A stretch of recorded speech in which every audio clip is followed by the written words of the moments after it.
Hi everybody, I'm Professor Aubrey Taylor McLean, and I wanted to offer you a special invitation to Vespers this week.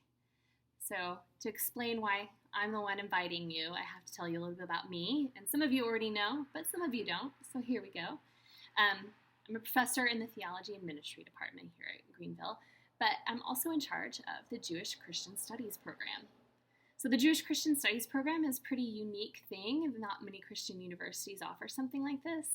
But Greenville has this tradition of really believing in the experience of learning about others as an important way that we are personally shaped and our faith is developed. So, Judaism in particular offers a really good contact point for Christians as we learn about our history and our origin from the Jewish community. And the Jewish Christian Studies program is intended to offer that opportunity for our students. So, you may have seen us on campus before celebrating the Jewish holidays. You might have been on a trip where you went to a museum or a synagogue, or maybe were at some cool meal where there was Jewish foods. We do a lot of these types of things on campus, but we also offer a minor. You can get a minor in Jewish Christian Studies. So that's supposed to be for people who are thinking about, work that may take them into contact with the international community in some way, not just the Jewish community, because as we learn how to interact with one people group, we learn skills that are applicable to lots of other places and people groups. So if you're thinking about a career in government, social work, any kind of nonprofit organization or ministry or international business, even education, a lot of the stuff that we do would be pretty relevant to you. Some classes that are coming up that you can think about. We've got world religions coming up this fall, and in the spring, rabbinic interpretation of scripture, and also introduction to biblical languages, which is going to be a really fun, initial interactive introduction to Hebrews primarily. So I hope to see you guys in some of those classes. And I love teaching them because it's one of the ways that we really get to know ourselves better, and that's what I want for all of you guys. So, with that being said, this is sort of the background for why I'm inviting you to Vespers this week. This Vespers service is going to be a special one. We are having Carly Sparks come in to speak, and Carly is a psychotherapist in St. Louis, but she got her undergraduate degree in Jewish, Islam, and Near Eastern Studies, as well as psychology. And then she has a master's in social work from WashU. And she's teaching there part-time, but she also runs her own practice called Kinetic Counseling. But the deal is, Carly's also Jewish. And so she's going to be able to talk with us about her own experiences in trying to understand her Jewish identity and some theological concepts that will probably seem both familiar and different. And this is part of the fun interaction between Judaism and Christianity, where we share a lot of ideas in common, but we also have differences that can really help us think about ourselves. So please come and worship with us as we learn in this community together. We're going to be on Facebook at 9:30 on Thursday, April 16th, so this Thursday. And heads up also, we're going to be doing a lot of Hebrew songs as well, so get ready for the full immersion experience as we stumble our best through a bunch of Hebrew songs during the worship time. And I'm just really excited to be there with you guys. So thanks especially to the Vespers team, because you guys have been so amazing in the midst of all of this, that you've been able to still put together these awesome programs. I have so much respect for you guys. I'm really proud of you. And then to everybody else, we'd love to see you there. And remember, I'm here if you need anything, and if you have any questions about Jewish Christian Studies or Judaism and what it might teach you about your own faith, shoot me an email. I'm here. Thanks, you guys. Take care. Bye. Hello, everybody. Welcome to Vespers. This is a very special Vespers tonight. And one of the things that is special about it is that we get to worship a little differently. So tonight we're going to be singing Jewish songs. And it's going to be different from what we're used to. But I am expectant that God will grow us through this experience. And And you may be wondering, what does that mean, Jewish songs? So there is going to be some Hebrew that we're going to sing together. I personally don't speak Hebrew, and I'm sure many of you do not speak Hebrew either. Those of you who do, please forgive me. I've tried my best, but I appreciate your grace in my efforts. So we're gonna sing some in Hebrew, and I just invite you to embrace this new opportunity that we have to worship together in a different way. So the first thing that we're gonna sing is called a nigun, which is commonly sung in synagogues, and essentially it's a wordless song.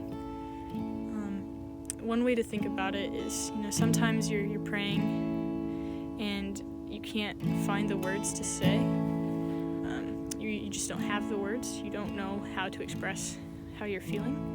And so I just invite you to take that attitude as we sing this. Just one syllable, lie, lie, lie. It's a pretty easy to pick up on melody. So yeah.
This next song we're going to sing is Oseh Shalom, which speaks of the peace that our God offers in times like this. I'm sure we're stressed, fearful, anxious, but what a joy it is that we know the one who is peace. So let's sing to him.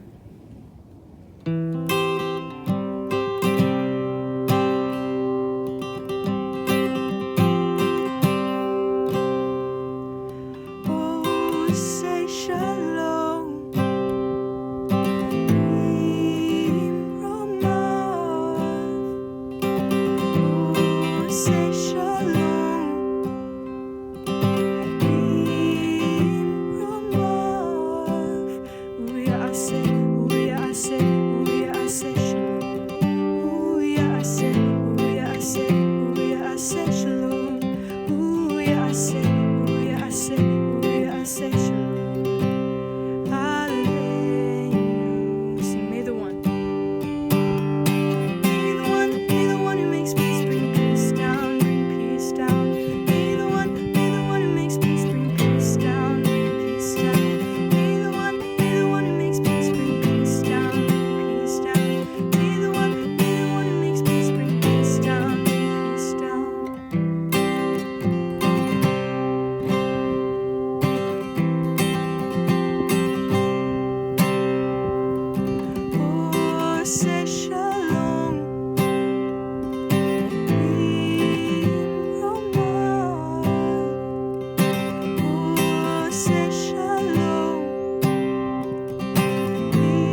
morning, everyone, and welcome to Vespers. I really appreciate you having me here. I was asked to come this evening, not exactly come this evening, virtually, and to speak about the connection between psychology and religion or religiosity. And for me, I think that those two things really connect, well, in many ways, but what I'd like to talk about tonight is the concept of teshuvah, which in Hebrew means repentance. So the way that that word is used is if you realize that you've done something wrong, you need to do teshuvah.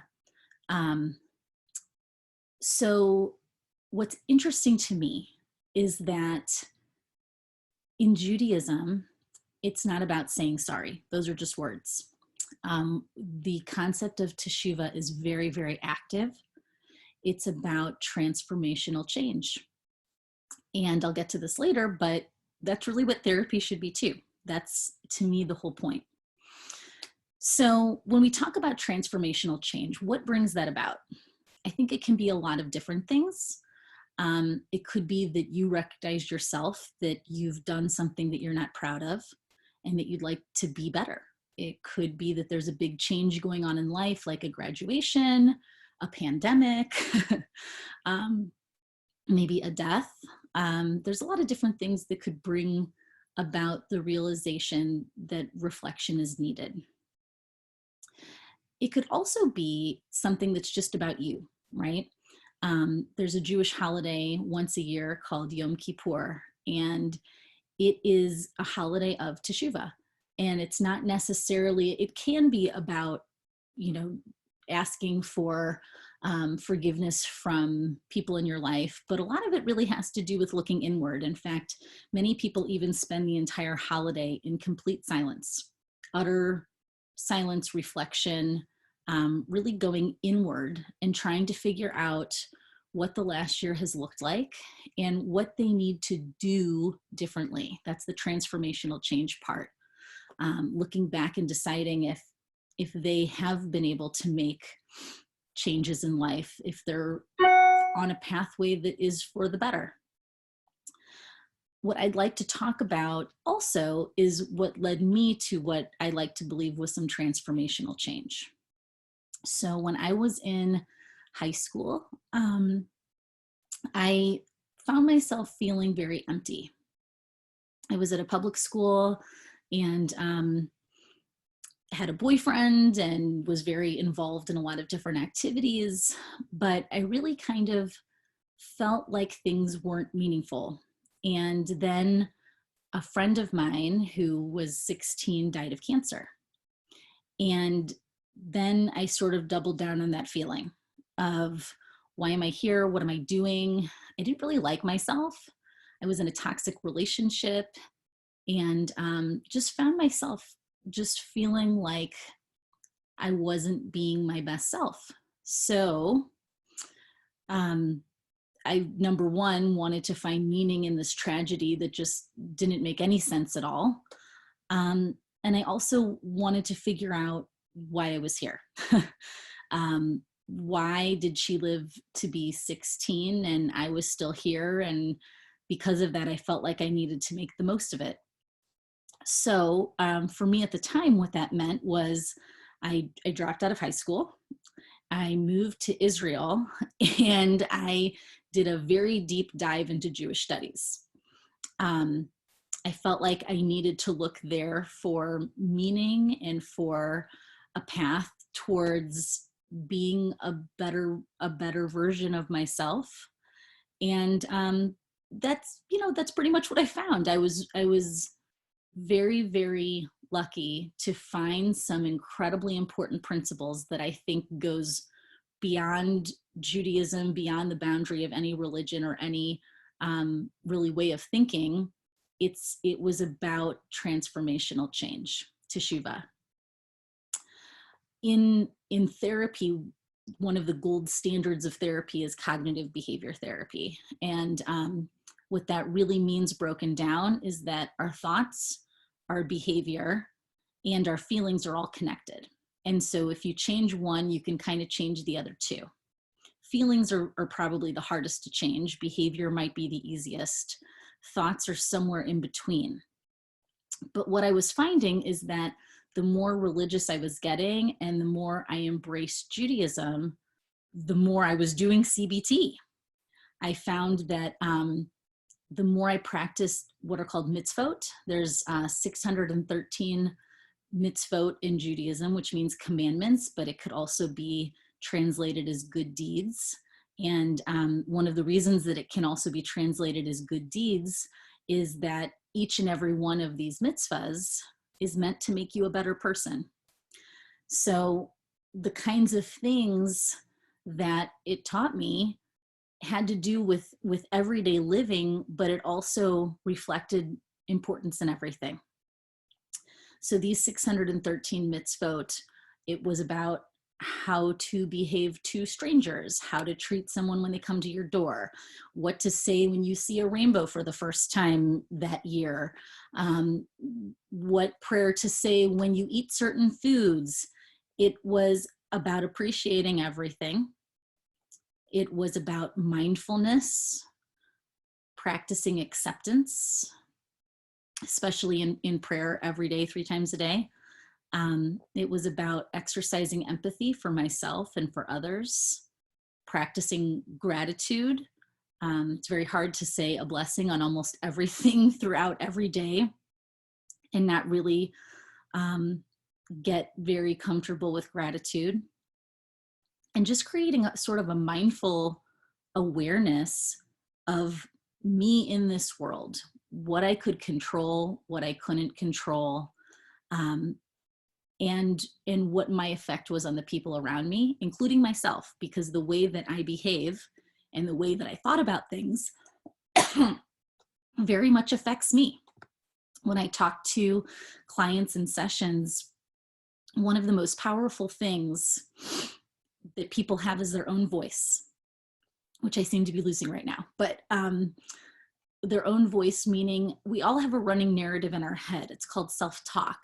And some people's is more positive and some people have more negative self-talk, but you can change that. And if you pay attention to what you are saying to yourself, you'll find that you can recognize that it's either positive or negative or maybe a mix of both, but you can change the way you feel based on how you're talking to yourself. You are listening.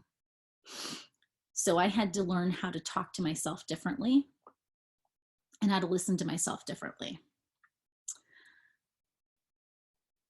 I actually think that that's what led me to be a therapist. So my, taking on this religious lifestyle at the time led me to believe that this was really what it was about. Improving myself and then maybe figuring out how to help other people use some of the same systems to live their best life and to find real happiness, to do teshuvah. It was, hard work, but I really thought that this was what I needed to spend my life doing. So what I'd also like to talk about are a few things that get in the way of teshuvah. And these are the same things that tend to get in the way of therapy. The first one is denial. Obviously, if we're going to make big changes in our lives, we need to be able to recognize that something's wrong. And a lot of people are very comfortable going through life feeling like there aren't any problems, things are the way that they are, and it's very difficult to recognize that changes have to be made. Another one is rationalization. These are all defense mechanisms, by the way, in psychology terms. Rationalization is, basically thinking that whatever you're doing isn't that big of a deal. The way that you're behaving, your lifestyle, how you treat people, it's really fine. The third is habituation, which basically means that the more you do something, even if it's something that you're not proud of, the more you do it, the more comfortable you get with it. And so by doing it again and again, your brain really stops feeling like it's that much of a problem. Another one is projection, which is like if I know that really I was in the wrong and I did something that wasn't very kind, sort of flipping it in my head and deciding that no, really, I'm the one that should be offended and they should apologize to me. The second to last one is trivializing, which I think is really interesting because there's actually a book called the Shulchan Aruch, which is a codification of Jewish law. And it actually says at one point that trivialization is something that's unforgivable.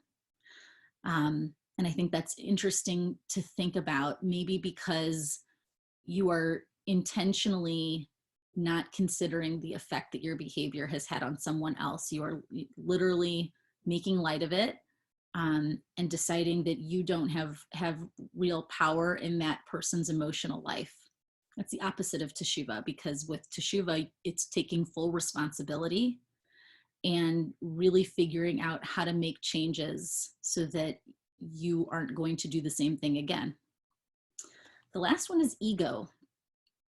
And that's very common and gets in the way of a lot. If we don't have the humility to look at ourselves and recognize that we're not perfect, that we're not doing something at the best of our abilities, and that we are in fact capable of changing it, then transformational change isn't an option for us. And so these are things that when someone comes into my office, somebody's already started contending with them, right? Because they can't be in total denial that there's a problem, or else they wouldn't reach out for a therapist in the first place.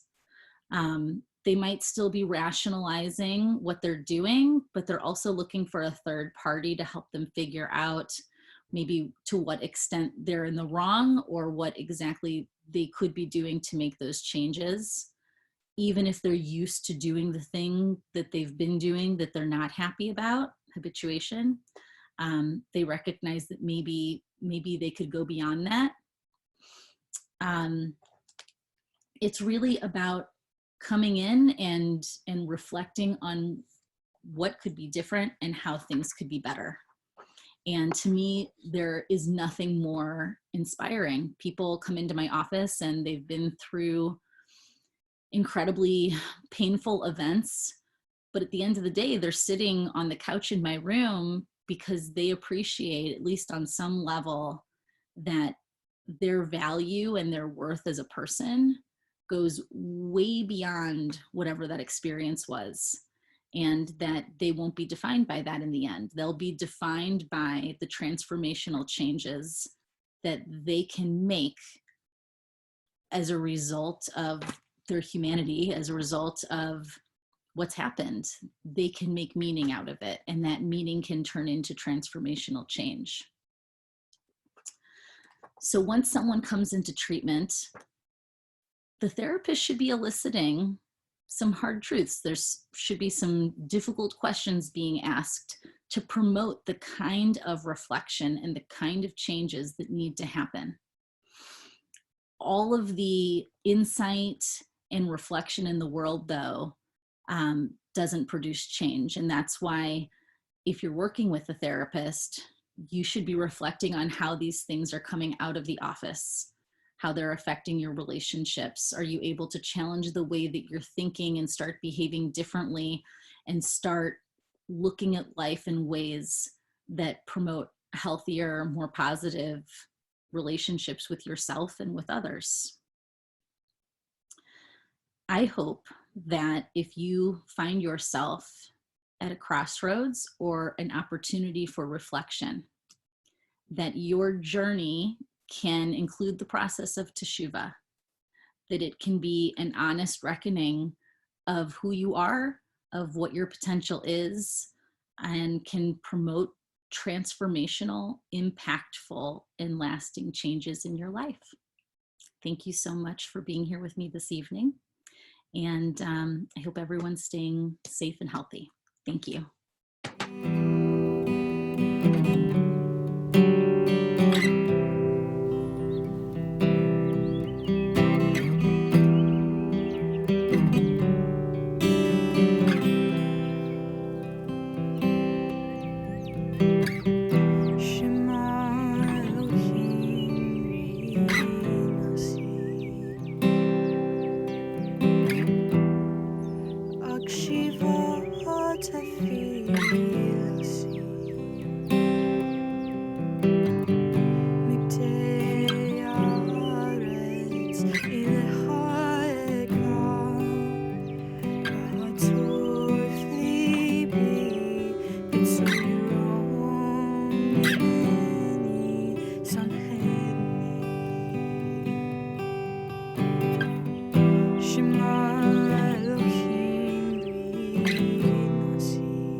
where all day long they're praising your name and they're singing your songs, 'cause it's there I belong, and it's there I want to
asking you, please, will you hold my hand and help me stand?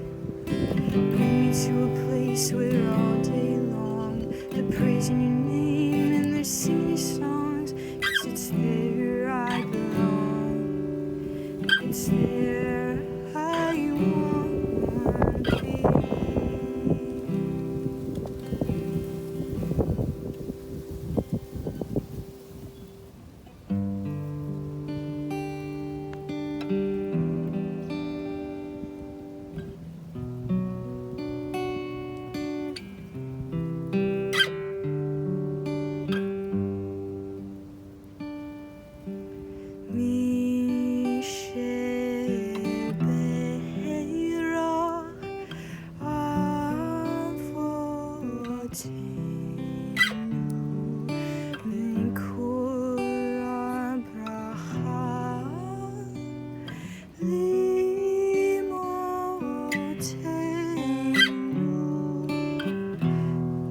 The source of strength, bless the ones before us, help us find the courage, make our lives a blessing, let us say Amen.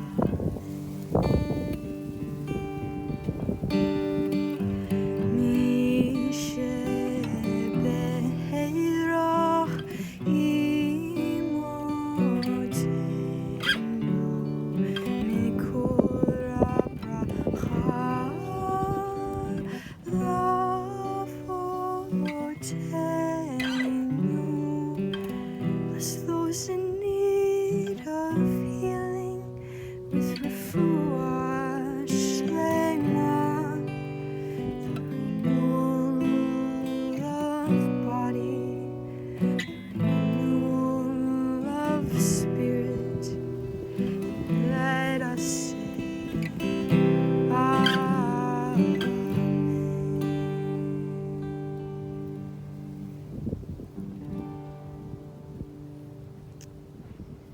Lord bless you. Have a good night.